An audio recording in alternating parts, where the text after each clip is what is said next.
कांग्रेस के वरिष्ठ नेता हैं, देश के जाने माने वकील भी हैं। खुर्शीद साहब, बहुत स्वागत आपका राष्ट्र की बात में। मानक गुप्ता बोल रहा हूं, कैसे हैं सर आप?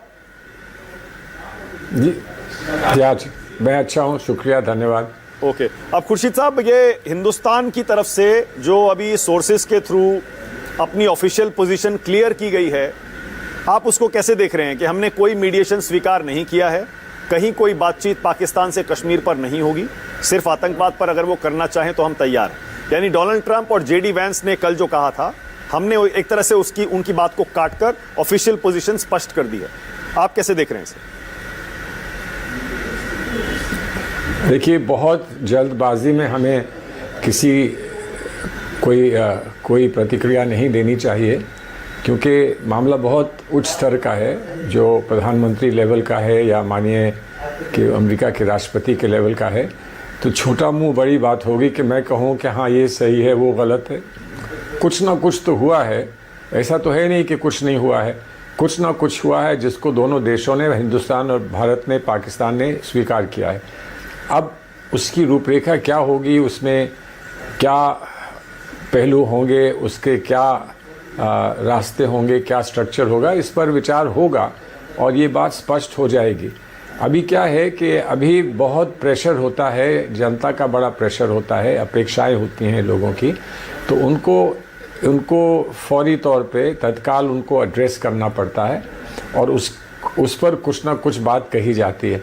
लेकिन ये सारी बात तब स्पष्ट होगी जब कल जो हमारे दोनों देशों के जो सैन्य अधिकारी हैं वो आपस में बात करेंगे, डीजीएमओज बात करेंगे और उसके बाद फिर वो कुछ संकेत देंगे कि इसका अगला फेज़ क्या होगा और कहाँ पर फिर पॉलिटिकल लोगों की बातचीत शुरू होगी और शुरू होगी तो कैसे शुरू होगी। ये बात सही है कि हमने हमेशा सदैव हमने ये कहा है कि हम लोग ये नहीं चाहते हैं, हमारे देश में ये स्वीकार नहीं है कि किसी का हस्तक्षेप, किसी और दोस्त का या दुश्मन का हस्तक्षेप हमारी बातचीत में हो। बातचीत हो तो सीधी सीधी होनी चाहिए और बातचीत में क्या इश्यूज़ होंगे, क्या विषय होंगे, वो सबसे पहले बातचीत में तय होता है। तो ये सारी चीज़ उस स्टेज पर आ जाने दीजिए, जब ये सब होगा तब इस पर और विस्तार से बात करेंगे। ओके, लेकिन आप खुर्शीद साहब ये मानते हैं ना कि किसी मीडिएशन को हमें स्वीकार नहीं करना चाहिए, वही पुरानी पोजीशन हमको बरकरार रखनी चाहिए? हमारी पोजीशन रही है, तो आप मुझे मानने ना मानने की आवश्यकता नहीं है, ये हमारी पोजीशन रही है। और ये पोजीशन होने के बावजूद आप ये ना भूलें कि इस पोजीशन के होने के बावजूद हम ताशकंद गए थे, क्योंकि ताशकंद में रूस ने हमको कुछ सहयोग दिया होगा और दिया था। तो लेकिन कितना हस्तक्षेप हो सकता है, कितना इन्वॉल्वमेंट हो सकता है, ये सारी बात तब स्पष्ट हो जाएगी जब हमारे दोनों देशों की लीडरशिप आपस में कोई चीज़ एक्सचेंज करेगी या उनके जनप्रतिनिधि जो हैं, उनके प्रतिनिधि जो हैं वो आपस में पहले राउंड की बातचीत करेंगे, तो ये बात स्पष्ट हो जाएगी। ठीक है खुर्शीद साहब, ये ऑपरेशन सिंदूर जिस मोमेंट पे रोका गया है, आप उससे सहमत हैं या आपको लगता है कि लॉजिकल कंक्लूजन तक इसको ले जाना चाहिए था? लॉजिकल कंक्लूजन हमको मालूम होता तो ले जाना चाहिए था, लेकिन लॉजिकल कंक्लूजन नहीं मालूम है। हो सकता है सरकार को इसकी जानकारी हो, लेकिन आम तौर पर किसी को नहीं मालूम कि लॉजिकल कंक्लूजन क्या है। हम कहाँ तक हमको जाने की जो थी तत्काल आवश्यकता थी, कहाँ तक हम उसको और समय देकर समय सीमा के बाद हम उसको कर सकते थे, ये सारी बातें जो हैं ऑपरेशनल डिटेल्स हैं। इसको सार्वजनिक रूप से इस पर चर्चा नहीं होती। अगर जो सीनियर लीडर्स हैं पॉलिटिकल पार्टीज़ के, उनकी आपस में गोपनीय बातचीत होती है, तो ये बात स्पष्ट हो जाएगी। ठीक है। अब खुर्शीद साहब, एक कड़वा सवाल पूछ रहा हूं आपसे, क्योंकि यूपीए 1, यूपीए 2 में आप सरकार में मंत्री भी रहे, उस समय आप फॉरेन अफेयर्स संभाल भी रहे थे।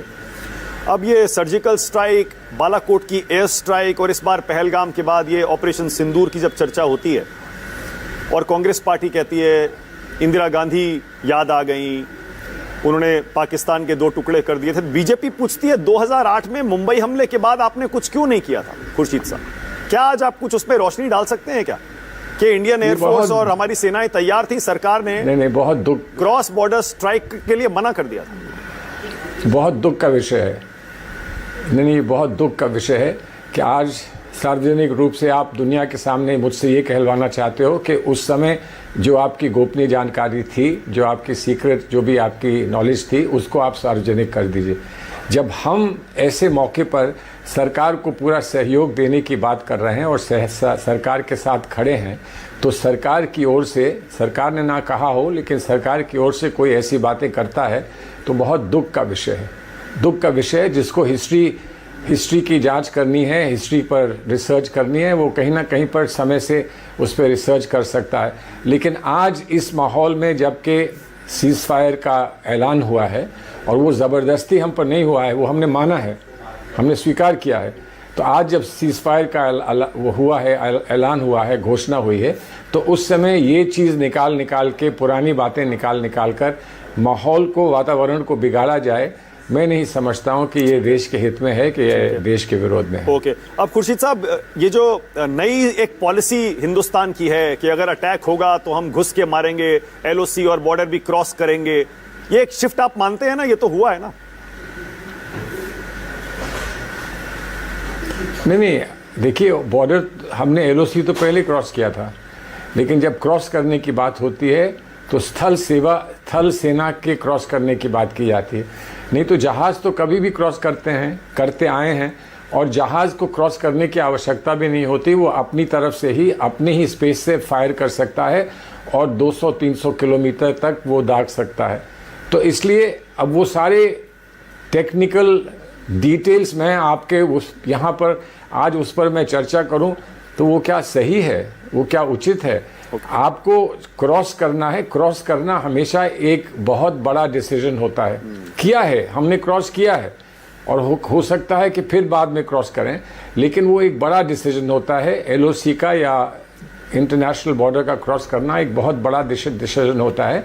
किस वातावरण में और किन स्थिति में वो डिसीजन लिया जाता है, ये आज कहना संभव नहीं है। ओके, अब खुर्शीद साहब, एक और हिंदुस्तान की सरकार ने एक अपनी पॉलिसी में चेंज जैसा किया है कि अब अगर कोई आतंकवादी हमला हुआ, it will be considered an act of war, देश के प्रति उसे युद्ध माना जाएगा। आपका क्या टेक है इस पर? देखिए, उसको आप युद्ध माने ताकि आप ये दिखा दें कि आप कितने गंभीर हैं, लेकिन युद्ध की घोषणा करनी पड़ती है। युद्ध की घोषणा से पूरा नया लीगल सिस्टम जो है वो आपके सामने आता है। अभी तक हमारे जितने भी हमारे मुठभेड़ हुए हैं, उनमें हमने युद्ध डिक्लेयर नहीं किया है। तो कभी लोग कहते हैं कि डिक्लेयर्ड युद्ध होता है, कभी कहते हैं कि अनडिक्लेयर्ड युद्ध होता है, कभी कहते हैं कि ये युद्ध नहीं है, युद्ध जैसी ही स्थिति है। तो उस पर लेबल्स लगाना आज क्या फ़ायदा है?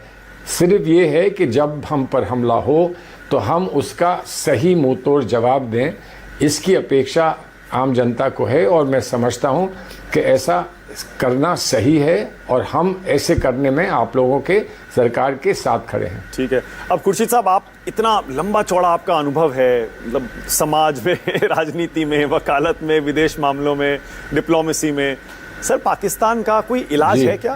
टेररिज्म का, आतंकवाद का कोई इलाज है क्या? आज तक क्यों नहीं ढूंढ पाए हम? देखिए, इलाज में आपको इतिहास में जाना पड़ता है। इलाज में आज वहाँ पर क्या स्थिति है उसको समझना पड़ता है। आपके पास चाल है जो चलकर आप उनको प्रभावित कर सकते हैं, और दुनिया की जियोपॉलिटिकल स्थिति क्या है, इन सब को देखते हुए ये चीज़ें होती हैं। और इसलिए इतिहास में आप जाएं, जब बांग्लादेश बना था तो उस समय क्या परिस्थितियां थी, और बांग्लादेश को बनाने में हमको कहां से सहयोग मिल सका। जहां के कुछ लोगों ने ये भी किया कि कोशिश करी कि उसमें आड़े आ जाएं और वो हमारे लक्ष्य को पूरा ना होने दें, ये भी आप जानते हैं। लेकिन ये सारी चीज़ तभी समझ में आती है जब आप समझते हैं कि अब वक्त आया है हमको कुछ कार्रवाई करने का, तभी समझ में आती है। अगर आज आप युद्ध विराम को मान रहे हैं, तो उसको भी आपने सब परिस्थितियों को देखकर ही माना होगा। ऐसे तो कोई अपने शौक से बना नहीं करता ना। अगर आपका एक लक्ष्य था, वो लक्ष्य अभी अधूरा रह गया, पूरा नहीं हुआ, तब भी आपने युद्ध विराम को माना है, तो उसके कई कारण रहे होंगे। हम तो ये मांग नहीं रहे हैं आपसे कि आप कारण बताइए, इसलिए कि आज आप पर जिम्मेदारी है, आप पर दायित्व है और हम चाह रहे हैं कि आप अपने दायित्व का निर्वाह करें, हम पूरा सहयोग देंगे। ठीक है खुर्शीद साहब, आखिरी सवाल आपसे प्लीज, और ये बड़ा सिंपल सा सवाल है। ऑपरेशन सिंदूर अब जब रुक गया है तो क्या हासिल हुआ आपके हिसाब से इससे? देखिए, कहीं तो ये भी कहा गया है कि सिंदूर ऑपरेशन रुका नहीं है। ये किसी ने नहीं कहा कि वो सस्पेंडेड है। ये कहा है कि सिंदूर ऑपरेशन जो है वो लगातार चलता रहेगा।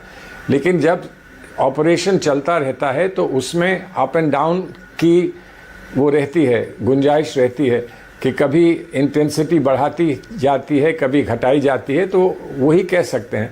तो मैं ये नहीं मान रहा हूँ कि सिंदूर ऑपरेशन को स्थगित कर दिया गया या उसको सस्पेंड कर दिया गया।